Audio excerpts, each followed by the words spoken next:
looking at avoidant personality disorder, dependent personality disorder, obsessive compulsive personality disorder. Let's do it. So avoidant personality disorder, not to be confused with antisocial or schizoid, is a hypersensitivity to rejection. If you're thinking about maybe like little kids and their temperaments, it's like the severely inhibited child. So the ones who like are very clingy to their parents, do not feel good about being passed around to other people, are just like really into like the ones that they know and the ones that they feel comfortable with. So it's not that they don't care about other people. In fact, they care a lot about what other people think and feel. And it's not that they want to push themselves away from other people. They don't try to do that, as you would see in antisocial or schizoid, but you would see people just moving away from them because of that extreme shyness and that extreme fear of others being critical of them. So what that would look like is a friend calls up Rachel, and friend is like, Rachel, want to go to this bar? We're all going tonight. Jimmy's going to be there, and Tom's going to be there, and Cyrus is going to be there. And then Rachel, in her mind, is like, Rachel's the one who's thinking, Tom is going to be there, Cyrus is going to be there. The last time I saw Tom and Cyrus, they kind of made fun of me and thought that my dress looked weird. And the last time I went to that bar, there was like a lot of people around, and they all kind of saw that I drank my Coke a little strangely, and then I like coughed, and it was really embarrassing. So it's like a hypersensitivity to that. So it's social anxiety similar, right? In that you have that fear of rejection or social derogation, right?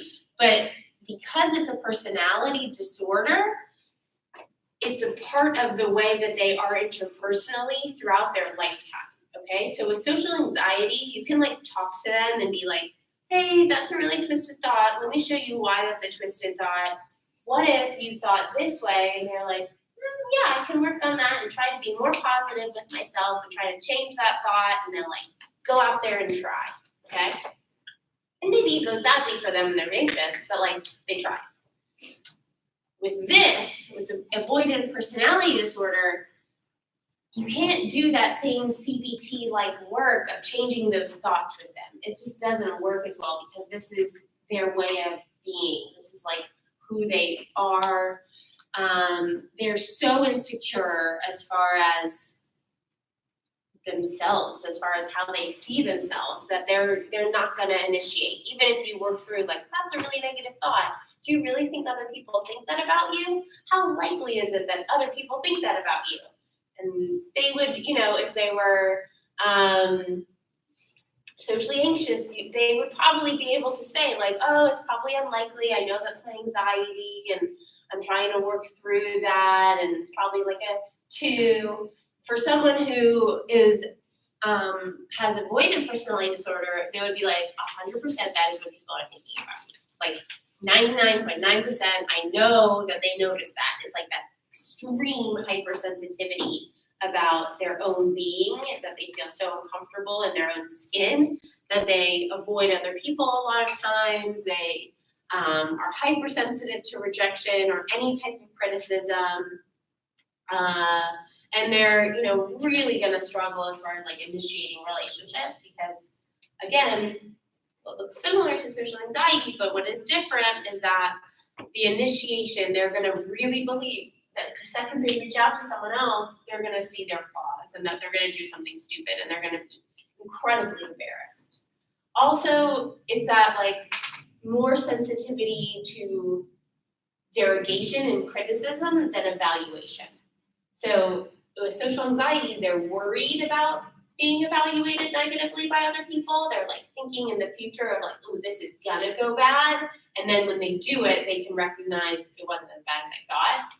For someone with avoidant personality, they're gonna be worried about it. But then when they're in it, they're gonna be like, see, everyone can see me, everyone thinks I'm terrible, everyone can like see that I'm, so awkward and shy and no one likes me. Like they would be in it and it could be going well and they'd be so sensitive that they would see it going poorly even if it was going okay. Make sense? Okay, cool. Then we have dependent personality disorder, which I think a lot of people get confused with bipolar. Sorry, not with bipolar, with borderline, because of that similar like neediness and that want for closeness, I guess. But with dependent personality disorder, what you're going to see more of, and you won't see this in borderline, is that they're going to be trying to be overly agreeable with other people. You don't see this with borderline.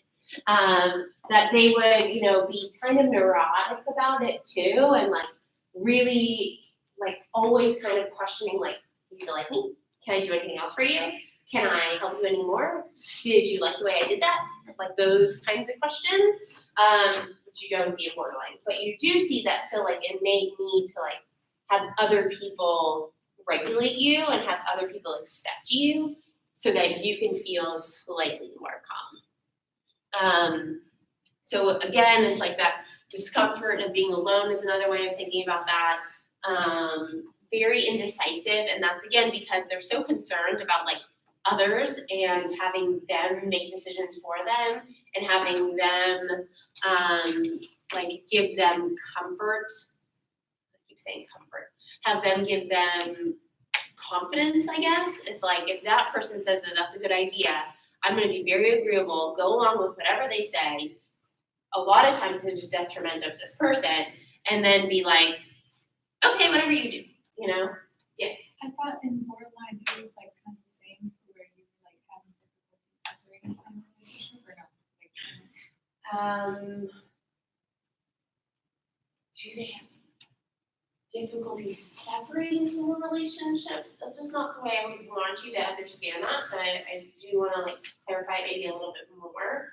It's not that they are trying to separate themselves from other people. Borderlines, they like really want people to be closer to them and they want to have stronger relationships than they do. And like you saw in the video and like I tried to explain, like it's a very painful way of life. Like they don't want that. It just happens because of their behavior is often very toxic and very like triggered and back and forth and the roller coaster or the high speed highway that other people are like, I can't do this anymore. I just can't be with you. Like it's just this is too much for me. So it's like that. But with this, it's like, can I be your best friend? Can you stay next to me? Can I do anything for you? Can, like that. One person that I worked with who had dependent personality disorder was very sexualized and it came up mostly with men, and it was like anything that they wanted to do to her, whether it was like physically painful to her or it was watching porn and totally disregarding anything that she wanted. She had this ingrained sense of I have to do anything that he wants me to do. And it was multiple men, like many people. And she was just taken advantage of over and over and over again, over again. Because she just like needed that like to be with other people, that like extreme discomfort of being alone. And like a lot of people who like kind of have, maybe tendencies to like take advantage of others can really pick up on this type of personality and take advantage of it. And they see like I can get whatever I want from her, no commitment. I can make her pay my bills, which she did. I can make her clean my apartment, which she did. I can make her pay for my gas. I can make her take these drugs, and she will like do it. That's this. That makes sense? Yeah. Okay. Let me write down that you participated. Oh crap. Hold on 1 second. I know it. Give me 1 second, because this is like no. Damn it. I know your name. Adriana, right? Sorry, it took me a little bit, but I was like, no, I'm not asking you again. Okay. Does anyone have any other questions on this one? Make sense? Maybe these are cluster C are a little more clear. Well, I never thought of it that way. All right, let's look at obsessive compulsive personality disorder.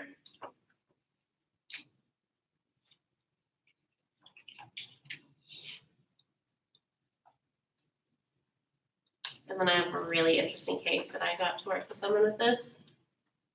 Swear to God, he's gonna be president. Okay. Now, it's important to understand there is a difference between obsessive compulsive disorder, which is the Jack Nicholson character in As Good as It Gets. There is a difference between that and somebody whose personality is obsessive. Many accountants have obsessive personalities. And frankly, when my accountant is working on my taxes, I want him to be obsessive. I want him to dot every I and to cross every T. That may be an obsessive compulsive personality, not necessarily even a disorder. But people who are very methodical in what they do might be obsessive compulsive. That's a personality characteristic, or if it causes problems in one's life, perhaps a disorder.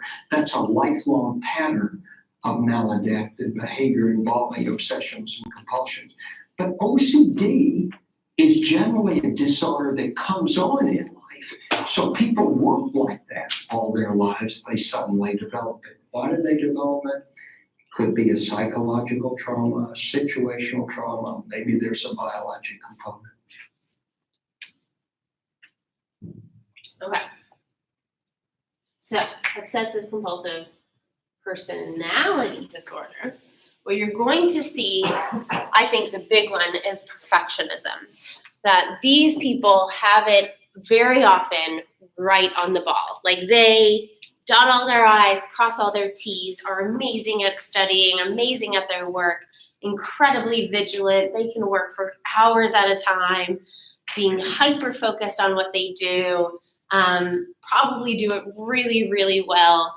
And a lot of times they just like run themselves ragged, and then they don't recognize that they have run themselves ragged because this is like just part of their personality of like, well, every night I go to bed at 9:30 p.m. And every night I, tuck myself in, I brush my teeth, I've done my hair perfectly, I take a shower, I have this bedtime routine that's perfect. Then at 6 a.m., I wake up every morning the second the alarm goes off. Then I get right out of bed, and then I get into the shower again. Then I wash myself, then I get dressed, and then I go to my morning coffee that's already been set the night before.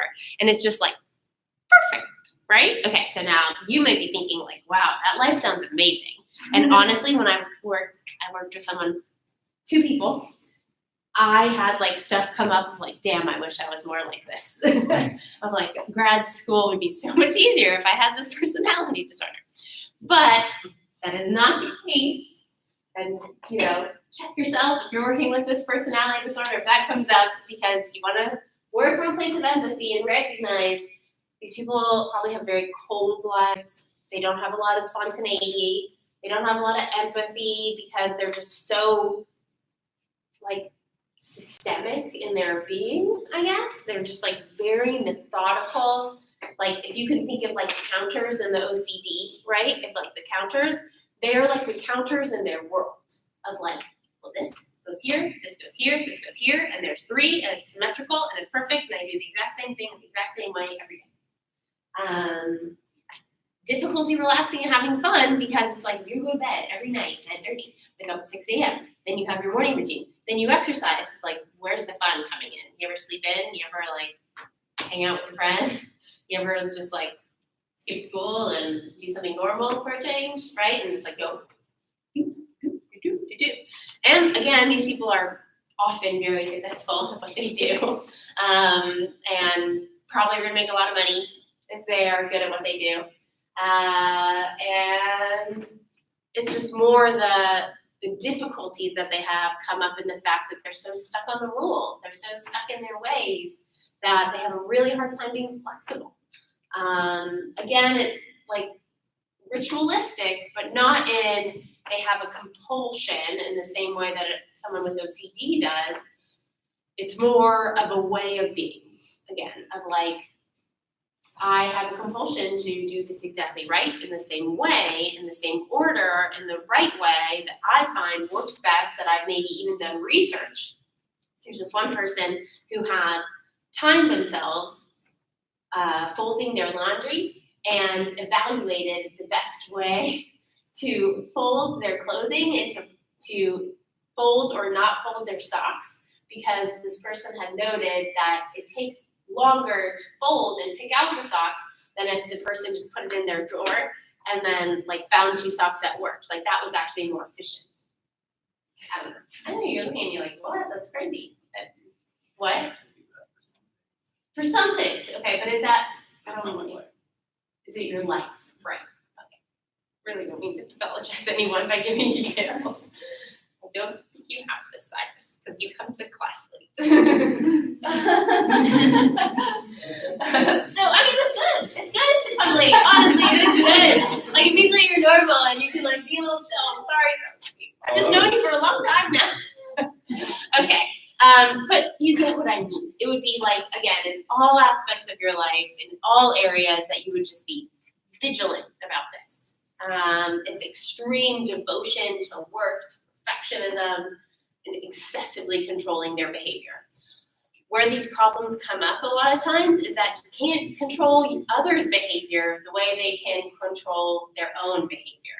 So they get really annoyed when they're in a relationship where, like, their girlfriend, their boyfriend, their significant other is not as perfectionistic as they are, that like you didn't wash that dish immediately after you ate it, you know that's the house rule. And like, this is the house rule, and we love each other, and this is what you should do because you need to show me that you love me, so wash that dish right now.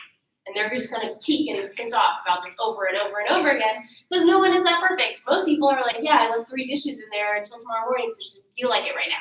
They would never do that. So, I don't know, really interesting cases. Okay, does that still make sense to anyone? Any questions on this? Okay, so, where am I? What do you think? Is our emphasis on impulse gratification, instant solutions, and pain-free benefits leading more people to develop the self-centered lifestyles that we see in more extreme forms of personality disorders? Participate. Anyone who hasn't participated yet today? Maria, you think so? Would you like to expand on that at all? Today we just want, well, at least for impulse gratification and instant solutions, everybody wants things immediately. Mm-hmm. And we have no sense of too much patience. Yeah, we have so little patience in our world. 100%. And also we're overly sensitive. Mm-hmm. Yeah, and we're constantly being stimulated, I think, of like, no one takes a break anymore from technology, from work. You're always connected. I'm like really sneezy today. Anyway, I really agree with you. I think yes. Anyone think no? Now that I've said I think yes, and I really agree with Maria. No one's gonna feel comfortable saying no. All right. So, treatment. Oh, we do have a little slide, but it's about the difficulties in treating this. Like I mentioned, it's incredibly difficult. I have no success stories. I actually have a little success in the 2 cases I worked with OCPD. A little. They like showed a little bit more flexibility. And it was like, that was huge.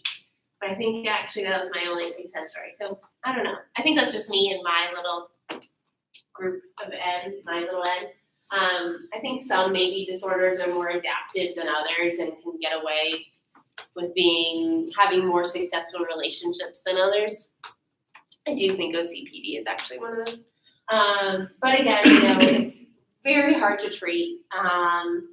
The goals also, you have to be realistic. Like you just want to see small shifts. Again, because this is part of their personality. It's not like a disorder that is a part of them that they don't want it to be a part of them, and they can actively work towards how they could be a better person, and that's not really who they are. Like depression is not who you are.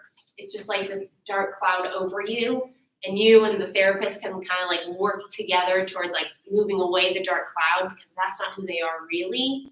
any of these, like eating disorders or anxiety, like that's not who the person is. It's just like this dark cloud that you can work towards moving. But with this, it's like, this is who they are. So you have to have some buy-in as far as like, well, yeah, I want to change this about themselves. Like they need to see that what they're doing is not working. And then again, it's like just you're going for small shifts because there's huge resistance to change.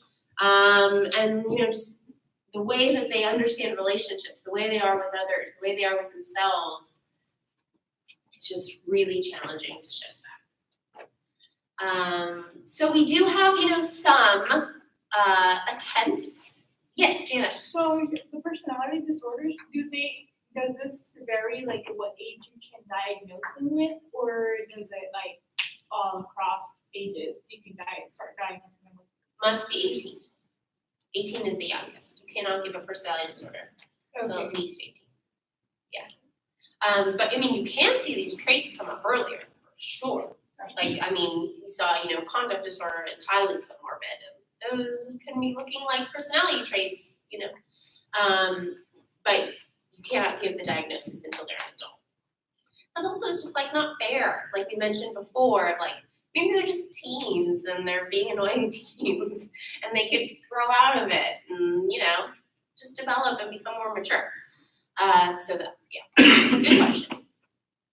So, as far as the techniques that we like to use or attempt to use, a lot of them you need to be, very boundary, be very logical, be very strict, I guess, as far as calling people out on it in the moment, trying to, adapt to them, being as empathic as possible, recognizing that you need to have maybe a healthier separation than you do with other people who don't have personality disorders. So like typically you talk a lot about like a therapeutic alliance and a genuine connection with your clients. With personality disorders, you kind of have to be at a safer distance for the therapeutic benefit really of the client, because when you get too close, a lot of times when you're trying to treat personality disorders, that's when they bite. So again, you kind of have to have maybe a little more boundaries than you do with other clients. You would see this a lot of times, in multiple different settings. Again, you're not going to see these as often because a lot of people with personality disorders, you can picture the narcissist like, I don't need therapy, I'm great, right? So you're not going to see these as much. But what you can see is like a lot of borderlines and inpatient that, they've attempted suicide, they've self-harmed, and they need to be hospitalized. You can see this in outpatient, especially if they're like in a relationship. It can come in as couples therapy because they're having so much difficulty within their relationship stemming from one individual's personality strength. You do want to try to work cognitively. And I think a lot of other clinicians work from a CBT base, but then incorporate a lot of interpersonal work as far as like helping them recognize this is the effect that you are having on other humans. Like this is the effect that you're having on me right now. I'm staying with you. I'm going to be honest, but I'm going to be empathic too. And now let's look at these thoughts, right? Like, let's see how this is not working. Again, it's very slow. It doesn't work like with other disorders, as I mentioned, with social anxiety and comparing that to avoiding. It's, again, like they're not going to be as clear in their thoughts because a lot of the thoughts can be very confusing, can be very jumbled. So it is just harder work. Yes, Iris? DBT, yeah. Mm-hmm. That's a big one for borderline. That's definitely the one most used for borderline.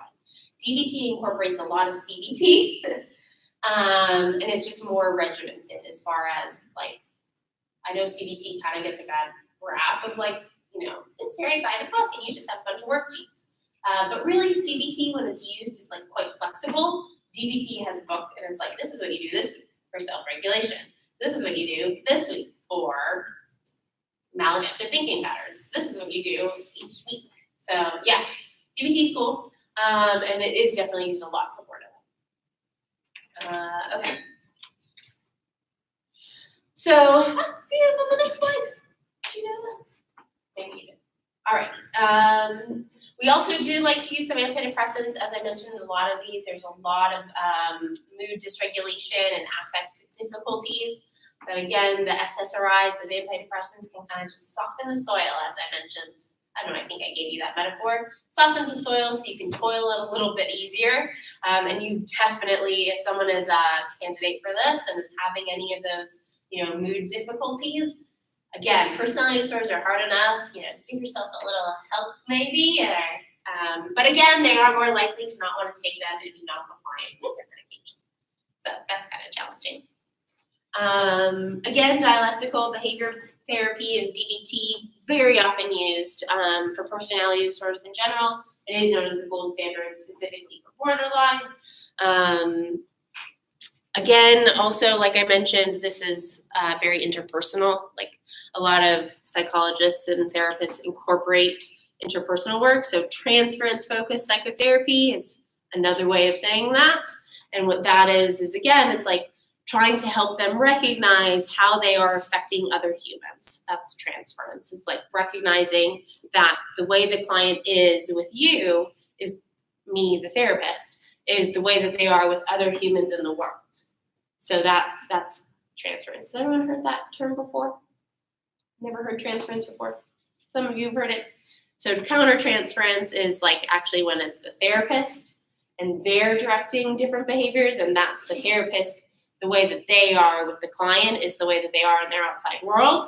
So the way you're seeing me right now is pretty similar to the way I see my clients and the way I'm with my clients. That's countertransference.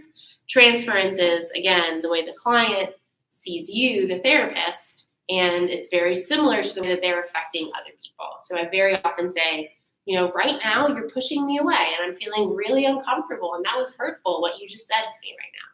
And then they're like, I didn't know that. And then they're like, and then I say, I wonder if other people in your world feel that too. Like, I wonder if you make other people feel that way when you say you don't like them anymore, or you say, I disappointed you, whatever it is.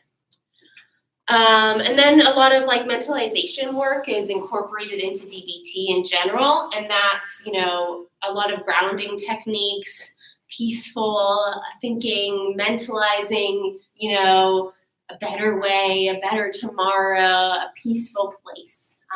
That's mentalization.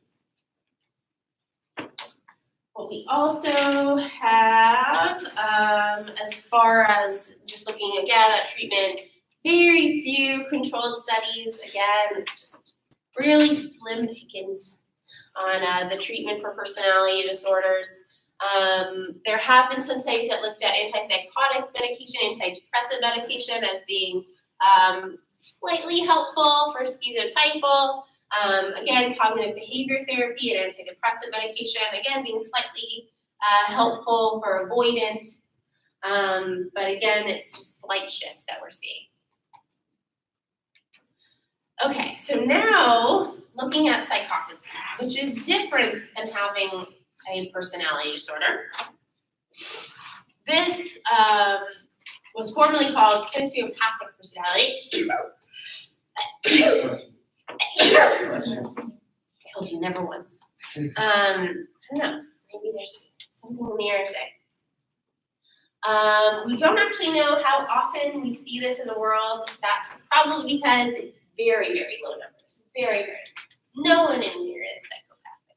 I will venture that guess.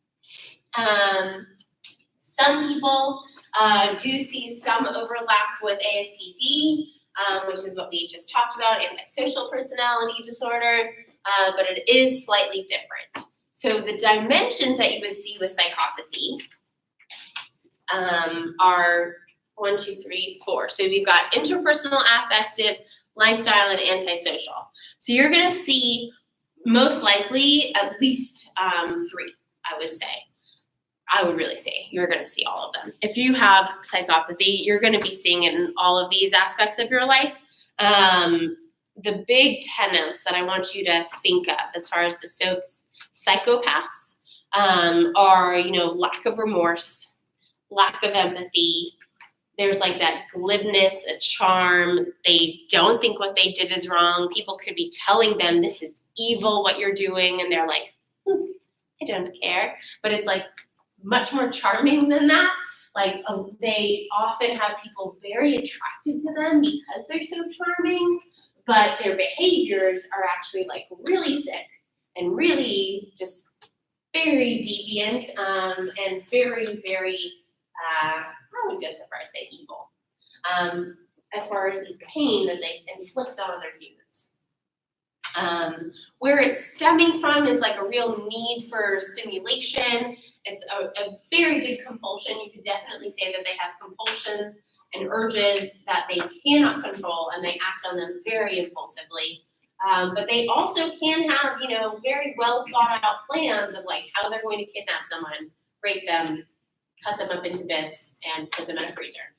So you do have both. Again, it's that pathological charm, it's that lying, it's that manipulation. Did anyone ever watch Lie to Me? That show? No one watched that show? It's really great. Highly recommend. What? It's on your list? Highly recommend. Push it up on your list. But there was this one guy that they had, psychopath, who was, you see this in Ted Bundy. This is what he did. He, had a basement and had lots of tools that were like meant to hurt women. And slowly but surely, they would just add on more and more to their collection of women and would systematically find them, rape them, kill them, cut them up, and store them. Sick stuff. But when he presented, and met a lot of other people were like, oh, he's so charming, he's so nice, right? And didn't pick up on like that really evil side. Again, lack of remorse, lack of empathy, lack of guilt. Don't feel bad about it. Don't think that they did anything wrong. Think that this is perfectly fine behavior. Did I see your hand, Samantha? I was just kind of thinking like how Ted Bundy did his own like trial, and even then like so many women were like, oh, he's so attractive and he's so like charismatic because of it, but he was so full of himself. I mean, like the real life interviews, he's just like, oh, I would never do such a thing like that, or like that's awful. Right, but he's got like this twinkle in his eye. And he was constantly like showing himself in front of the camera and only answering the questions that would make him look better in the eyes of the public. Yeah. So it's very interesting. It is interesting. Yeah. Okay, so obviously just lots of criminality. It's a nicer way of putting it, I guess.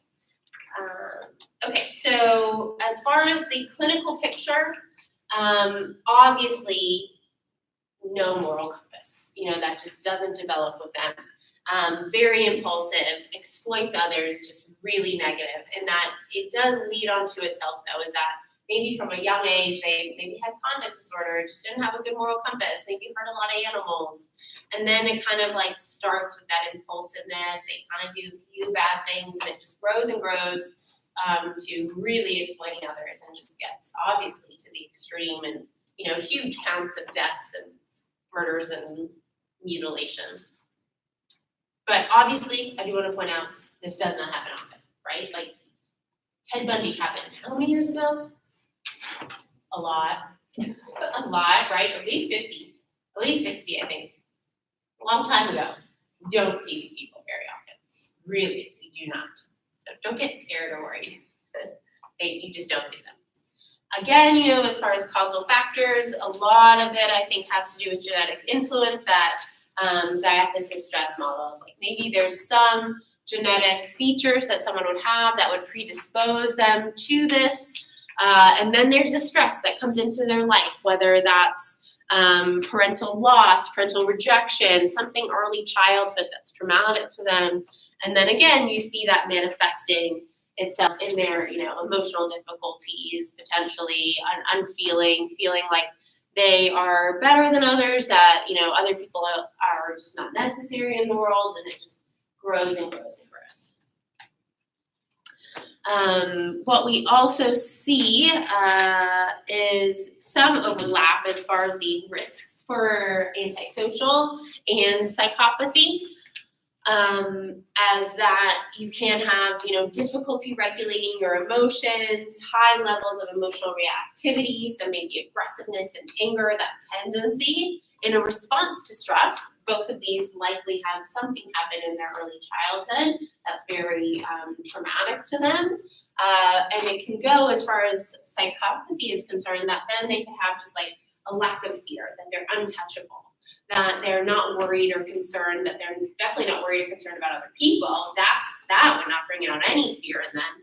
And then also, they don't even have fears for themselves, that they're just like, this will work out, I'm untouchable, don't have a lot of anxiety, just poor conscientiousness, poor consciousness.